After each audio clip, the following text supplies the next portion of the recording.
My name is Darren Senga from VLF's Dallas office. I'm joined here today by Joe Lanza and Dylan Fetterman from VLF San Antonio office. Welcome to another installment in Beth & Law Firm's video educational series. Today our topic is liens, specifically how various levels of contractors can use liens to get paid on projects. Now, Joe, we're focusing today on commercial projects, and we're not going to be talking about homesteaded or residential projects, and we're not going to be talking about public works projects. The reason for that is those types of projects have a completely separate and more complex set of prerequisites. Is that right? That's correct, Darren. And Dylan, I mentioned a second ago, the fact that there are different levels of contractors. What are the different relationships that parties can have to the project owner against whom you'd assert the lien?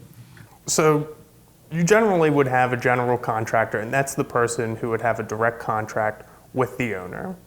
Then under them you have subcontractors, and they're the people that provide materials or labor for the project. They provide them generally under a contract with the general contractor. Yes, in most circumstances. And then you have tiers of subcontractors, sort of, for example, like a subcontractor. That's correct, Darren. Now, Joe, it's accurate to say that a subcontractor may have a contract with a subcontractor, but doesn't definitionally have a contract with the person who owns the project, right? That's true. Still, that subcontractor can exercise lien rights, Yes, that's correct. so long as they follow some of the steps we're about to talk about here. So let's focus for a moment, Dylan, on the general contractor wanting to assert a lien. Yes. Before they assert a lien or make any kind of filing with the authorities, do they have to file any kind of notice or send any kind of notice to the project owner? No, the general contractor doesn't need to send any notice before filing an affidavit with the property records.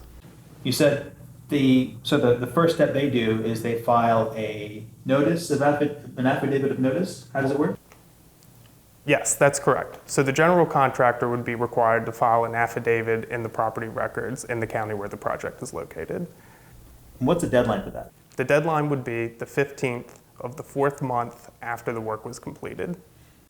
So, for example, if a general contractor completed work on January 29th of the year, what's the latest they can file with the records, with the county records? Well, it would be the 15th of the fourth month after the work was completed, and so that would fall on May 15th.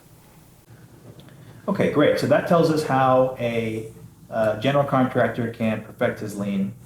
Basically, it's timely filing of the notice of lien affidavit only. Yes, that's correct. Let's take a look at the subcontractor. What does a subcontractor need to do first if they ever hope to get a lien properly filed? So the first thing that the subcontractor would need to do is file a notice, and they would have to give notice to both the owner and the general contractor.